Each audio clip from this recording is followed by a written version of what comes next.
Assalamualaikum warahmatullahi wabarakatuh. Iki ngaji santai-santai apa? Muhasabah. Muhasabah itu kalau di Jawa maknani itu ngoreksi diri sendiri. Jadi menghitung diri sendiri. Ini pas bidang yang saya tekuni tadi karena Habib Ahmad yang minta kemarin sama Ibu dari Indonesian Power itu. Ibu Lia, saya turutin sekaligus saya sambil belajar terus tentang muhasabah. Dalam konteks Indonesia, muhasabah itu sudah jadi perilaku ya. Karena dulu orang tua saya, guru-guru saya kalau ngandani itu, bayangkan kalau kamu jadi dia. Jadi misalnya kita mentang-mentang atasan, otoriter sama bawahan, bayangkan kalau kamu jadi yang bawahan itu kayak apa. Laukun tamakanah, kalau orang Arab bilang, bayangkan kalau kamu di posisi dia. Makanya guyonannya orang-orang Indonesia itu kan orang ngaramkan judi gitu, orang dikasih tahu. Tapi yang menang anak jenengan, alhamdulillah. Ternyata ngaramkan itu karena ada anaknya. Kalau anaknya yang menang ya seneng. Meskipun itu guyonan, tapi saya punya padanan itu dalam kitab Hikam. Nabi Ibrahim itu Khalilur Rahman, tentu bencinya minta ampun sama yang namanya maksiat. Suatu saat beliau diterbangkan di alam malakut. Itu kalau di Hikam saya halaman 15 juga. Saya masih ingat betul. Mungkin kalau Anda beda halaman karena beda cetakan. Setelah diterbangkan di alam malakut, diperlihatkan sama Allah ada orang pezina, ada orang syaribul khomri, ada orang mabuk, ada orang macam-macam. Allah tanya sama Nabi Ibrahim, bagaimana pendapat kamu Ibrahim tentang mereka yang maksiat? Kata Nabi Ibrahim, ya Allah, habisi saja mereka. Mereka hidup di bumi engkau, makan rezeki engkau, kemudian mereka tidak taat sama engkau. Singkat cerita, di fase itu, saya ulang lagi, di fase itu Allah nurutin sampai sekian peristiwa, mungkin 3 atau 4. Sudah setelah sekian tahun Nabi Ibrahim lupa peristiwa itu, kemudian beliau diminta menyembelih anaknya. Ini versi kitab Hikam. Memang versinya banyak tentang kenapa Nabi Ibrahim disuruh menyembelih anaknya. Ketika mau menyembelih anaknya, Nabi Ibrahim ragu. Huwa samratu fuadi, anak saya ini buah hati saya, kenapa engkau suruh menyembelih? Terus kata Allah, apa kamu tidak ingat ketika kamu saya angkat di alam malakut, kemudian kamu usul bunuh-bunuh, saya tidak mempertimbangkan usul Anda, tapi kenapa sekarang saya merintahkan kamu mikir? Gitu. Terus, ya karena ini anak saya ya Allah. Terus kata Allah, rumang samu wong sumpukon mata ini gak gawean kau sing gawe kowe enak wae usul mata ini. Jadi saya yang bikin, kemudian Anda enak aja usul membunuh. Semenjak itu Nabi Ibrahim itu di eranya itu asfaqun nas, orang paling sayang sama manusia. Karena kadang kita keras itu ya, kebetulan itu udah anak kita, ada keluarga kita.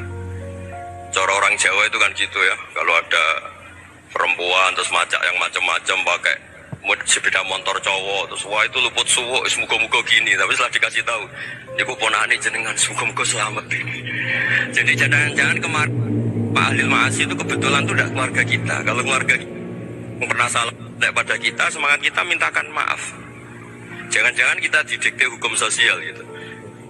Jadi orang yang salah, kebetulan tuh orang yang menservis kita, atau keluarga kita, atau orang dekat kita. Jangan-jangan semangat kita mintakan ampun. Jadi kalau sama orang lain, kebetulan musuh kita semangatnya minta itu kena adab. Nah ini yang nggak boleh dalam Islam. Islam mengajarkan niru Rasulullah SAW, Nabi itu rahmatal lil alamin. Bahkan kemarin saya ngaji virtual sama beberapa habaib. Ada Habib Ali Al-Jufri dari Mesir, ada Habib Alwi dari Kuitang, ada Habib Nabil Al-Musawa. Dari sekian habaib itu saya masih ingat diantaranya yang didawuhkan rahmatan lil alamin itu ketika Nabi adahu kaumuh, disakiti oleh kaumnya, dan mereka masih kafir semua. Itu mereka dapat doanya Nabi, Allah mahdi qaumi fa innahum la ya'lamun. Kayak apa baiknya Nabi, orang yang menyakiti, yang melukai, ya, tapi Nabi masih berdoa, Allah mahdi qaumi fa innahum la ya'lamun. Sayyidina Umar dapat doanya Nabi itu ya khina kana kafirun, ketika masih kafir didoakan, Allahumma a'izzal Islam bi Umar. Itu ketika masih kafir. Itu pelajaran bagi kita bahwa yang sedang tidak cocok pun itu berdapat doa kita.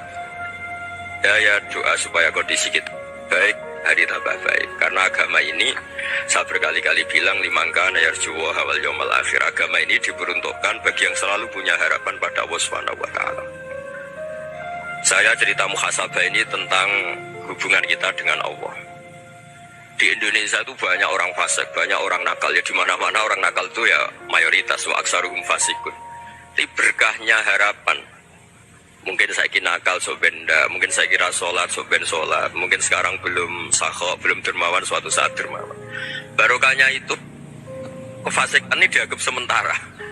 Sedang fasik, sedang tidak benar. Karena kiai-kiai kita, para guru-guru kita, para habaib utamanya itu mesti bilang semoga husnul khotimah. Nah barokahnya doa itu semoga husnul khotimah itu menjadikan satu pola sosial. Yang sedang fasik ini masih diharapkan jadi lebih baik, jadi lebih.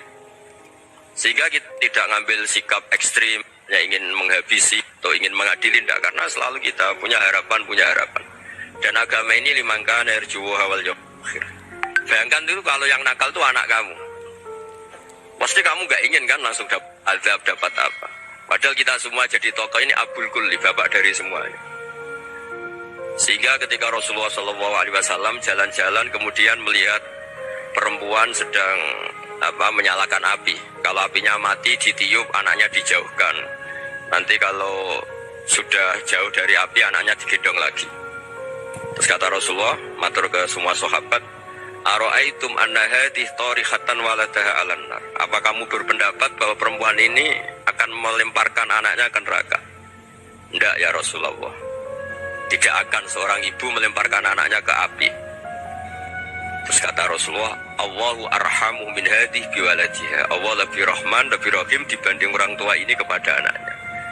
Ini yang harus kita kenalkan terus, kita kampanyakan terus, supaya orang hubungannya dengan Allah itu nyaman, asik.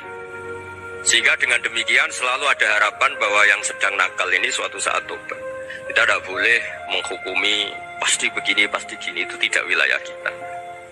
Itu juga yang dicontohkan Rasulullah SAW. Secara lahir Nabi itu nggak berkenan sama Wahsy, karena Wahsy itu salahnya salah fatal, karena membunuh ahabban nasi ila Rasulillah, yaitu membunuh Said Hamzah. Jadi ketika Wahsy tobat, Nabi itu terima tobatnya. Dan ketika beliau dengan basariyahnya agak siap ketemu Wahsy karena harus ingat Sayyid Hamzah, basariyahnya diturutin. Oke, kamu iman, saya turutin, tapi jangan sering ketemu saya. Karena kalau ketemu kamu, saya masih ingat sama paman saya, Sayyid Hamzah. Kita bisa ngelola seperti itu. Kita tidak cocok sama orang, bagaimanapun mereka umat Rasulullah SAW, kita tetap mencintai mereka. Misalnya kalau beda agama, mereka sama-sama orang Indonesia, kita mencintai mereka atas nama warga Indonesia. Tapi kalau misalnya potongannya ora cocok, beda kultur, bawaannya itu mangkel no coro Jawa, ya bisa diilmu nih, jangan ketemu.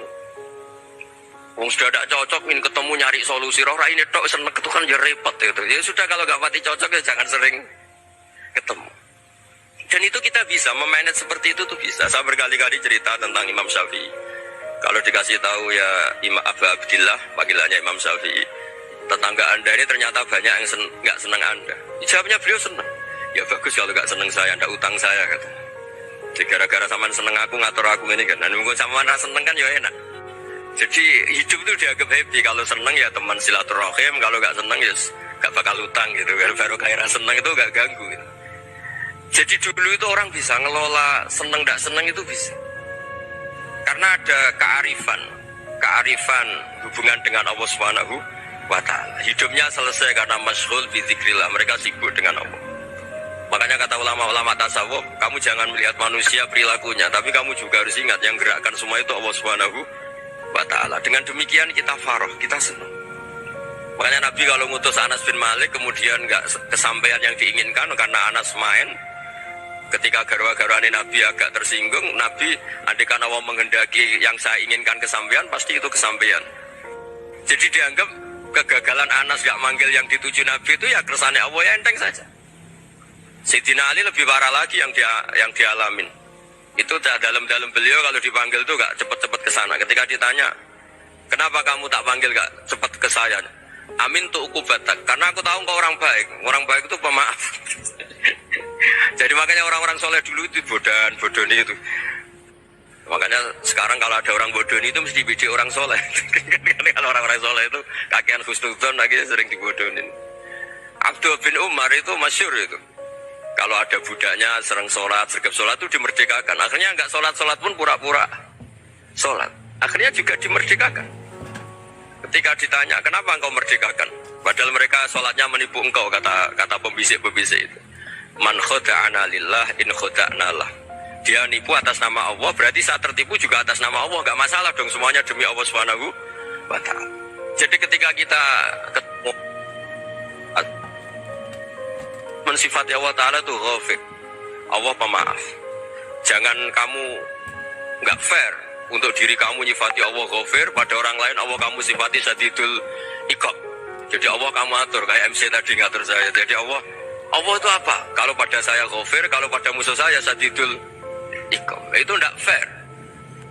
Kalau Anda punya harapan kepada Allah karena Allah Rahman Rahim, Allah ghafir, sebenarnya Allah pada musuh kita ya bisa saja Allah ghafir, bisa saja Allah Rahman Rahim. Sehingga kita melihat orang lain yang kita tidak cocok itu ya enteng saja.